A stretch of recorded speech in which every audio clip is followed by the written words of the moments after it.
This is Radio Health Journal. I'm Reed Pence.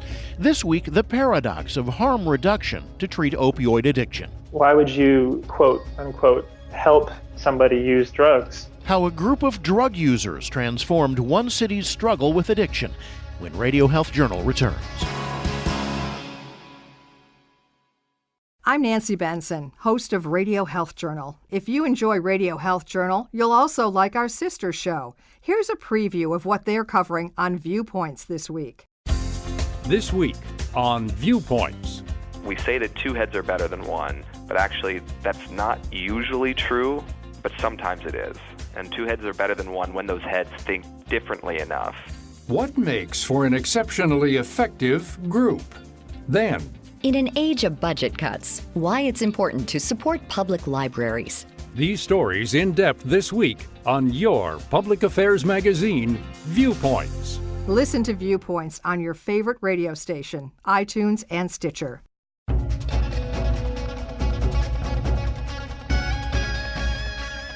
By some estimates, the opioid epidemic claimed as many as 64,000 lives in the U.S. last year.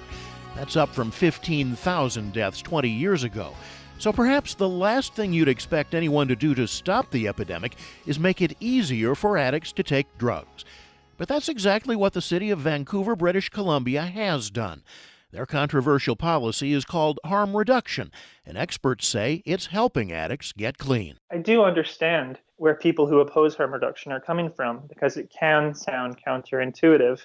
Why would you, quote unquote, help somebody use drugs? That's Travis Lupick, author of Fighting for Space, How a Group of Drug Users Transformed One City's Struggle with Addiction. Harm reduction is a strain of a field of healthcare that Vancouver pioneered for North America in the late 1990s in response to problems of addiction and problematic drug use. It's built on an understanding that it is not necessarily the drugs themselves that do the most harm to a user, but the prohibition of the drugs, the fact that the drugs are illegal. And in turn, harm reduction seeks to alleviate those harms. So an easy example is needle exchange, needle distribution. It recognizes that an infectious disease such as hepatitis C is not spread by cocaine. It is spread by dirty needles. And so harm reduction seeks to eliminate that dirty needle problem by providing a user with clean needles. And the way to provide clean needles and a safe space to use drugs, Lupick says, is to establish a supervised injection facility. Vancouver is home to North America's first supervised injection facility, which was opened here in 2003. I'll begin by telling you what a supervised injection facility is not. It is not a place that distributes drugs. You're not allowed to sell drugs at a supervised injection site, but you are allowed to use drugs there. So what the city of Vancouver did in the early 2000s was recognize that drug users were using drugs in dangerous places like alleys, where they were filling needles with things like puddle water that had all sorts of terrible little pathogens in them. You heard right.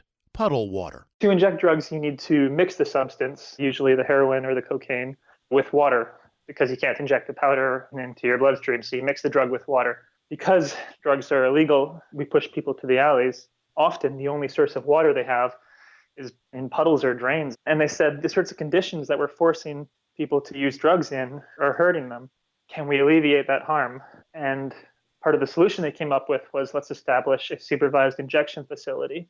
Instead of injecting drugs in an alley where you're using puddle water or running from police, they gave people a space. They said, you can bring your drugs here. We'll have a registered nurse watching over your shoulder. We'll give you clean equipment, clean needles. We'll give you clean water. You can use your drugs in a manner that is as safe as possible. Lupick says the idea for harm reduction came not from city officials, but from drug users. It started with an entity called the Portland Hotel Society. The Portland Hotel, which shortly after its founding became the Portland Hotel Society, was founded in the early 1990s in Vancouver. In response to a housing crisis, Vancouver found itself leaving a lot of its people with mental illnesses, with addictions on the street. And a young woman, just 25 years old, named Liz Evans came along, and she was given a hotel, an SRO they're often called, your stereotypical sort of run-down, beat-up slum, to be honest. And she took that hotel and she began bringing people in off the street with this one really simple yet really revolutionary idea. She said, you live here now, and no matter what, you live here. We're not going to kick you out for your drug use. We're not going to kick you out for your mental health outburst. We're not going to kick you out if you have a rough night and you do something destructive. This is your home now. And that was the one principle that the Portland Hotel was founded on. And that one little phrase, "this is your home now," had unintended consequences, surprising and welcome ones. They found when you remove the threat of eviction for drug use for a mental health outburst, people actually use less drugs and have less mental health outbursts because you've removed that stress, that fear of eviction. Fast forward 20 years, and this is actually a very popular, increasingly popular social policy we call Housing First. It says you live here now, no judgment, this is your home. That's good as far as it goes, but Lupick says during the mid-1990s, Vancouver experienced the highest HIV infection rate in the world outside of sub-Saharan Africa. There were no real healthcare facilities in the 20-block radius where these addicts lived. People were dying in the streets every day. Lupick says it wasn't unusual to see a body lying on the sidewalk on the way to work. Drug users were frustrated with the response of city officials, or the lack of it, so they organized a coalition called VANDU, the Vancouver Area Network of Drug Users. Nobody had ever asked drug users what their ideas were for drug policy. Nobody had ever asked drug users in North America, what do you think we should do in response to addiction? And when VANDU began demanding a say on those questions, it turned out they had some pretty good ideas that have worked out really well in Vancouver. For example, a supervised injection site.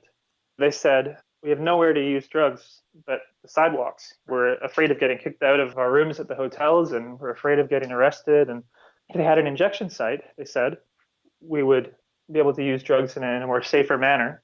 And we could also clean up a lot of the riffraff on the streets. VANDU marched and protested to get city officials' attention, and succeeded. Lupick says when the first supervised injection facility called Insight finally opened, business owners that had originally opposed the idea quickly came on board. They saw after the facility opened, drug users were no longer in their doorways. They were inside the injection facility, Insight. They found that needles were discarded on the street in fewer numbers because Insight was sending crews out to clean them up and offering disposal bins at their facility. So when drug users were eventually consulted on drug policy in Vancouver, it had huge benefits for them, but it also had benefits for the community as a whole. Lupick says that even before his book was released in the United States, he received inquiries from cities like Boston and Philadelphia for more information about this controversial harm reduction policy. But he says not all U.S. city officials are accepting of the idea. Cities across North America continue to harm drug users today. There are large jurisdictions, such as the state of Florida, that still make needle distribution illegal.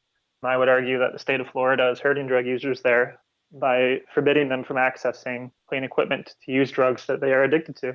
I think if you ask 10 people today, is addiction a disease? 9 out of 10 of them will agree with you, yes, addiction is a disease.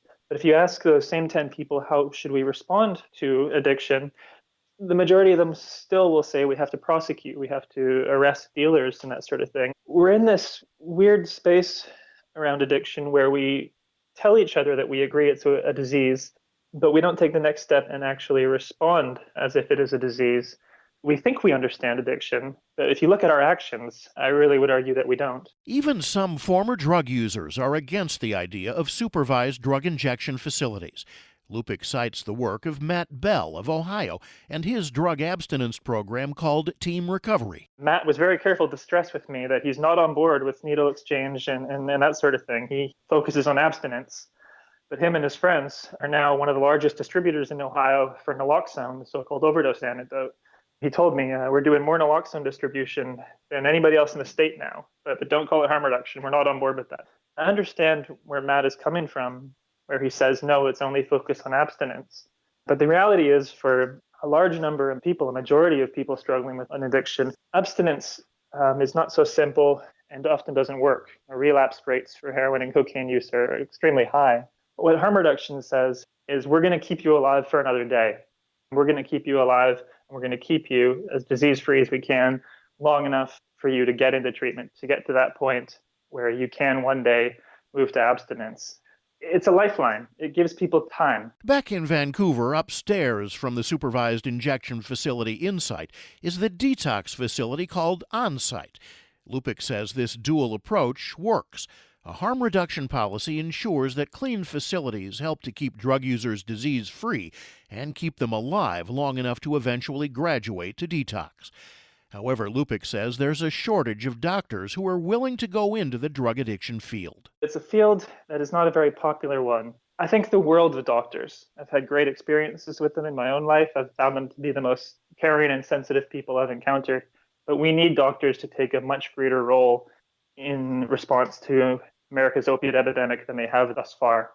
I think it's a harsh and sad truth that a lot of doctors do not like taking on long-term addicts as patients. They don't like to see them in their waiting rooms. They're complicated patients. The success rate is low. But this is affecting such a huge portion of our continent's population now. Everybody knows somebody in their family or their group of friends who has struggled with an addiction. And so we need to make addictions medicine something that's easier for doctors to get into and something that's more tenable for them. Vandu is advocating for yet another controversial policy that will likely prove even more difficult, if not impossible, to establish than the first supervised injection facility in North America. What Vandu is pushing for now is nothing less than an end to prohibition. It sees the overdose epidemic as a problem of fentanyl, the dangerous synthetic opiate that's poisoning a lot of drug markets in North America today, and it sees fentanyl as a result of prohibition. The extent of the crisis that North America finds itself in today is almost incomprehensible. In the United States last year, in 2016, there were 64,000 fatal drug overdoses, up from 15,000 just 20 years earlier. It's, an increase in a number that's so large it begins to lose meaning. This will sound radical, but I think at this point there is no solution to this crisis but to legalize and regulate drugs. It's a radical policy, and it's a policy recommendation that I came to very reluctantly over a number of years. But I think the extent of the problem is so radical that our response needs to be equally radical. However, as far as the first phase of harm reduction is concerned, Lupick has hope. North America's opiate epidemic is challenging, but I've seen so many amazing stories come out of it. The people and the activists and the doctors on the front lines who are doing amazing work in response to this crisis. There is a lot of hope in that story too. Vancouver's supervised injection facility, Insight, is very possibly the most studied health intervention in the continent's history. The number of academic papers that have been written about this place just stack and stack and stack on top of each other. And what the papers say is that Insight saves lives, Insight reduces harm, and Insight also helps people get into treatment. So I know that for a lot of jurisdictions in the United States, the idea of a supervised injection site in their community can sound scary, but the research is in, and it says that in Vancouver, our supervised injection site has saved a lot of people's lives. Harm reduction does help people get clean. You can learn more about Travis Lupick and his book, Fighting for Space, by visiting our website at radiohealthjournal.net. Our writer-producer this week is Polly Hansen. I'm Reed Pence.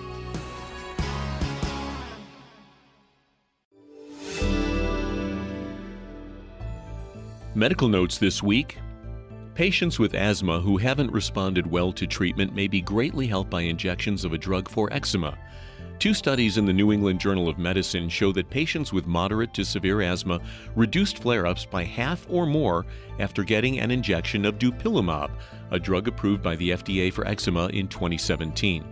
Patients taking the drug cut their emergency room visits about in half, and those taking steroids for asthma were also able to reduce their dose. Scientists have developed a prototype early warning system for the 4 most common types of cancer that make a dark mole appear on the skin when it's activated. Researchers call it a biomedical tattoo and say it would be inserted under the skin, monitoring genetic changes in the body. Mutations associated with lung, colon, breast, or prostate cancer would make the implant turn a dark color, which would be visible through the skin. Researchers say in the journal Science Translational Medicine that the test is at least 10 years away. Surviving a heart attack may be as simple as exercise. A study in the European Journal of Preventive Cardiology tracked nearly 15,000 people for 40 years. It found that more than 10% of them eventually had a heart attack, but those who had pursued a light exercise regimen were 32% less likely to die from it compared to people who had been sedentary. Those exercising at least moderately were nearly 50% less likely to die. And finally, researchers say walking and chewing gum at the same time amounts to good exercise. A study in the Journal of Physical Therapy Science shows that chewing gum while you walk raises heart rate over walking alone and makes people walk faster and farther. For men over 40, that adds up to a significant additional calorie burn, while for women, it didn't make as much difference. And that's Medical Notes this week. More in a moment. Thank you for listening to Radio Health Journal, a production of MediaTrax Communications. If you enjoyed this week's show, please leave a review on iTunes or share it with a friend. You can find more Radio Health Journal stories about health, science, and technology on iTunes, Stitcher, and at radiohealthjournal.net.